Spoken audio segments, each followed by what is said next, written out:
আমি একজন জেনারেল লাইনে পড়ুয়া ছাত্র, বর্তমান চট্টগ্রাম বিশ্ববিদ্যালয়ের 4th বর্ষের ছাত্র। আমি 2022 সালের শেষ দিকে থেকে সঠিকভাবে দিন পালন করার চেষ্টা করতেছি। আলহামদুলিল্লাহ, চোখের হেফাজত থেকে শুরু করে নিজেকে ফ্রি মিক্সিং থেকে যথাসম্ভব দূরে রাখছি। আলহামদুলিল্লাহ, জাযাকাল্লাহ। আমি এবং একজন ফ্রিল্যান্স অনলাইনে কাজ করে নিজের খরচ বহন করে থাকি, এবং একজন ইমাম কাছ থেকে সহিভাবে কোরআন শিখছি। অনেক ভালো কথা। প্রবলেমস শেখ, মাঝে মধ্যে কেন জানি মনে হয় আমার ইমানের লেভেল কমে যাচ্ছে। এটা তো আপনি সাহাবী, সেজন্য মনে হচ্ছে। আলহামদুলিল্লাহ, এটা ভালো কথা। সাহাবাদেরও মনে হয়তো ইমানের লেভেল কমে যাচ্ছে, আপনার এটা ঠিক আছে। কিন্তু ভুল করলে অন্তরে খুব কষ্ট, এটাও সাহাবাদের আলামত। আলহামদুলিল্লাহ, ভালো আলামত। এবং ব্যথা হয়, যেমনটা দিন পালনের আগে হতো না। এই তো, এটা তো গুড, মানে ভালো সিমটম, এগুলো ভালো আলামত। এবং অন্তরের ব্যথাটা এমন, আমি ওই দিন অন্য কোনো কাজ করতে পারি না। গুণগুলো যেমন ফ্রিল্যান্সিং করতে গিয়ে নারী, কি লেখছে এটা, দিকে তাকানো,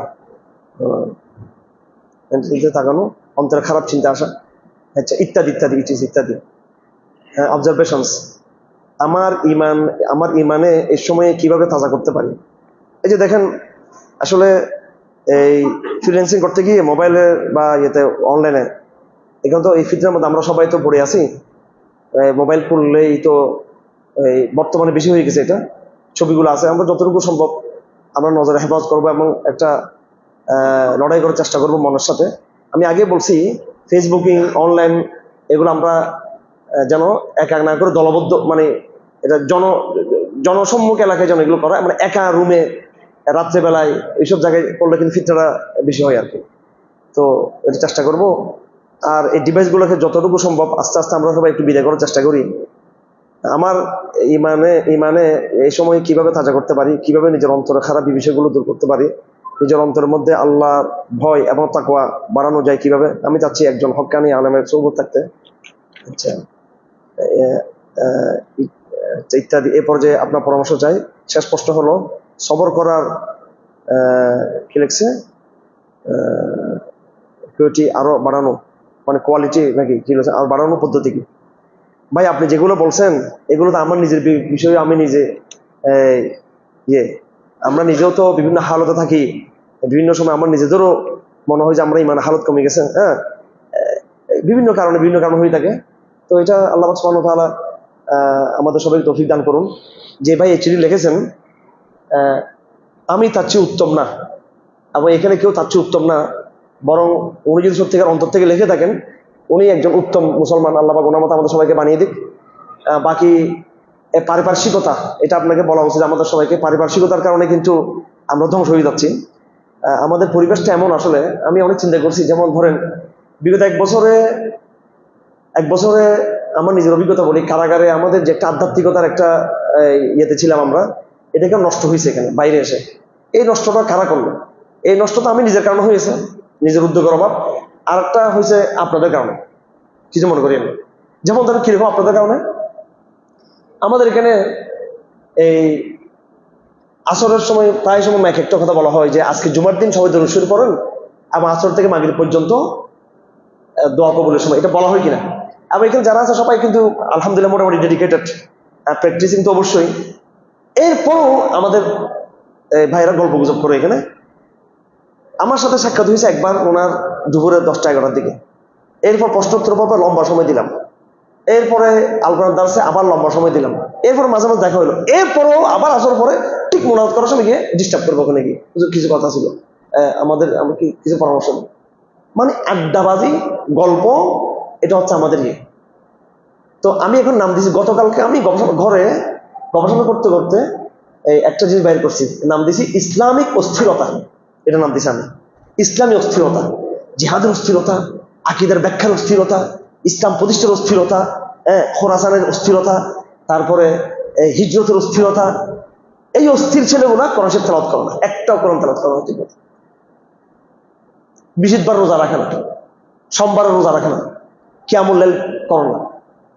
অস্থির, ইসলামের জন্য অস্থির। তার নাম দিছি এটা এই জমানার ইসলামী অস্থিরতা। এটা অস্থির। খালি প্রশ্ন, কারাগার থেকে আসে, তার সাথে 10 বার দেখা হয়েছে, আমার 10 দিন দেখা হয়েছে। 10 বারে তাকে ইসলামী রাষ্ট্র প্রতিষ্ঠা পদ্ধতি বলছি তাকে। এরপর বলে হুজুর কাজের পদ্ধতি, এটা ওর কোরআন তেলাওয়াত কাজ নেই তো, আর ওর খালি কল্পনা কল্পনা। তো কল্পনা থেকে বেরিয়ে আসি আমরা সবাই আবেদ হয়ে জায়গা। আমাকে ডিস্টার্ব করা বন্ধ করেন ভাই, আমার ডিস্টার্ব করবো একটু। আমি নিজেও চাই যে শুক্রবারে সময় দিতে দিতে ফানা হয়ে যাচ্ছে একবারে আসর, এরপর আসর পরে আধা ঘন্টা আবার সময় দিচ্ছি মাগরিব পর্যন্ত, সূর্য ডুবে যাচ্ছে। কোন সময় এই সন্ধ্যার জিকিরগুলো আদায় করবো বলেন আপনি? সন্ধ্যার জিকির কোন সময় আদায় করবো? 100 বার সুবহানাল্লাহি ওয়া বিহামদিহি, 100 বার আস্তাগফিরুল্লাহ, 100 বার লা ইলাহা ইল্লাল্লাহু ওয়াহদাহু লা শারীকা লাহু লাহুল হামদু ওয়া লাহুল কদির। এরপরে আজকার গুলো কমপক্ষে 20টা মিনিট সময় দেয়। এই সময়টা আমাদের কোনো ধাবা দিবে এই সময়টা আমাদেরকে দেয় না। গল্প করতে তাকে মানে গলার টিভি ধরে আমাদেরকে এখানে মানে। এরপর বাইরে হলে যুব্বা পিছন থেকে আমি পরে বাসায় যেতে চাই, ওখানে যেতে ওখানে জিকির না, ওখানে করতে দিবেন লেগে থাকে। কি রে আপনার জিকির নেবে? আপনি সন্ধ্যা জিকির করবেন না? আপনি বসেন না, আপনি স্থির হন না, আপনি মসজিদ দোতলায় যান, আপনি কোনায় বসেন না, জিকির করেন না, আড্ডা মারতেছেন কেন আপনি আমাদের সাথে? বাধ্য কেন করতেছেন আপনি আমাকে? না এখানে বসতে পারি, না রুমে বসতে পারি, না কামরাকে বসতে পারি। আপনার কোন সময় তেল, কোন সময় জিকির আজকাল করেন আপনারা? একটা বন্ডামি, আর কিচ্ছু নেই। সব জজবা এখানে আসে, এখানে মানে ইবাদতের আবেগ নেই। বলেন আজকে কয়জন আপনারা কেমন করছেন? আজকে রাতে কয়জন কেমন করছেন? পকেট থেকে বিসমিল্লাহ করে মিসওয়াক বাইরে করে দেখান তো কয়জন পারবো? এখানে আসলে লালখাবাজার আসলে আমাদের কাছে আসলে দুনিয়ার ইসলাম প্রতিষ্ঠার, ইসলাম কায়েমের দুনিয়ার আবেগ আর আবেগ। হ্যাঁ, তো অস্থিরতা কমাই সবাই। এই যে ভাইকে বলতেছি যে এটা আমি নিজেকে বলি, সবাই অস্থিরতা কমাই, সবাই ইবাদতকে বাড়াই, ইবাদতকে দরুদ শরীফ পড়ি সবাই বেশি বেশি করে। হ্যাঁ, সাহাবায়ে কেরাম এখানে যারা আসেন প্রায় জুমাতে এই কথাগুলো হচ্ছে, ঘুরি ফিরি কথাগুলো হচ্ছে, আবার এই প্রশ্ন, আবার এই গল্প, আবার এই কথা, আবার আড্ডা আড্ডা আড্ডা আড্ডা আড্ডা আড্ডা আড্ডা, বারান্দা আড্ডা, এদিকে আড্ডা, ওদিকে আড্ডা, বাহিরে আড্ডা, উপরে আড্ডা, নিচে আড্ডা। এই 400 জন লোক এতেকাফ ছিল, 200 ছিল এখানে আড্ডা বাজছিল এখানে, আর মোবাইল চালাইতো এখানে। হ্যাঁ, এই আড্ডা বাজ সময় সাহাবায়ে কেরামদের ছিল না। মনে কষ্ট পেতে পারেন, মনে কষ্ট পেতে পারেন। এত কথা কিসের? এত আলাপ কিসের? শেখের সাথে এত আলাপ কিসের? ওস্তাদের সাথে এত কথা কিসের? এত কিসের এত কথা? কথা তো সব আছে কোরআন হাদিসে, এখন আমল করেন। এখানে এই জন্য ভাইরা সবাইকে বলে দিচ্ছি, আফটার আসর আমি শুধু আধা ঘন্টা সময় দিব। এখানে একটা লোক আমার সাথে কথা বলবেন না, এখানে পরস্পর কেউ কথা বলবেন।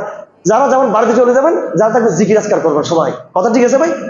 জিকিরকে বাড়ান, ইবাদতকে বাড়ান, আল্লাহর জন্য পাগল হয়ে যান সবাই, আল্লাহর আশিক হয়ে যান, তেলাওয়াতকে বাড়ান। পকড়ে পকড়ে ছোট ছোট করুন। দেখেন না কারাগার থেকে আমি কি পরিমাণ কোরআন শরীফ নিয়ে আসলাম, সবাই দেখে যে আমি কোরআন কারাগার থেকে নিয়ে আসছি। আমি কোরআনকে পড়েন, তেলাওয়াত করেন, হাঁটতে বসতে কোরআন তেলাওয়াত করেন, জিকির করেন। রাতে সবাই শুয়ে যান, নিজের ভিতরে যুদ্ধ ঘোষণা করেন, আল্লাহর কসম খান সবাই যে আল্লাহর কসম আজ থেকে আমি এই রাত 9টার পর মোবাইল চালাবো। কসম খেয়ে ফেলেন এটা, যাতে কফারা দিতে হয়, 3টা রোজা কফারা দিতে হয়, বা 10টা মিসকিনকে খাওয়াইতে হয়। কসম খেয়ে ফেলেন যে মোবাইল চালাবো না আমি। এই আমাদের সহকর্মী যারা আছে, আমার স্টাফ যারা আছে, এদের এই অবস্থা। এদেরকে মিটিং বসছি আমি যে কি করা যেতে পারে। আমরা মনে অস্থিরতা একটু কমাই, ঠিক আছে? এটা কি নাম দিছি? এটা কি অস্থিরতা? ইসলামিক অস্থিরতা, ইসলামিক অস্থিরতা। ঢাকায় গেছিলাম গতবার, ফিতনা সম্পর্কে আমার একটা কর্মশালা ছিল, ফিতনা সম্পর্কে আলোচনা ছিল। ফিতনা, ইদাউল ফিতনা নিয়ে বুখারী শরীফটা নিয়ে গেছি, যেটা কারাগারের মোতালা করছে, ওই বুখারীটা নিয়ে করে বিমানে করে নিয়ে গেছি। এটা ওইটা পুরা আকাশে সফরে পুরা কিতাব ফিতনটা মোতালা করছি, পুরা আকাশে ফিতনটা ফিতনা নিয়ে আলোচনা করছে। সব ইউনিভার্সিটির আলহামদুলিল্লাহ গ্রাজুয়েট ফলাফান, সব শিক্ষিত ফলাফান, ভালো মোটামুটি আল্লাহ কিছু কথা বাইর করছেন। একজন দাঁড়াইছে, ইউনিভার্সিটির ফল একটা দাঁড়াইছে, ওইটা আমার বিবেকটা দিছে একটা আঘাত। বলে হুজুর শেখ, ফিতনার আলোচনা বেশি হইতে হইতে এটা একটা ফিতনা হয়ে গেছে।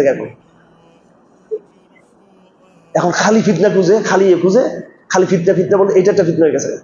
কখন ইয়াজুজ বের হবে, কখন দজ্জাল আসবে, কখন ইমাম মাহদি আসতেছে, আর কখন আমাকে হিজরত করে বের হইতে হবে, আর কখন কি হতো, এটা করতে করতে কিতাবুল ফিতন পড়তে পড়তে নিজেরা এখন নিজে এক ফিতনার মধ্যে পড়ে গেছে। এখন অতি উৎসাহ, জিহাদের অতি উৎসাহ, হিজরতের অতি উৎসাহ, কিতাবুল ফিতনের অতি উৎসাহ, আকীদার অতি উৎসাহ, তথাকথিত এলম না, কিন্তু এটা এলম না।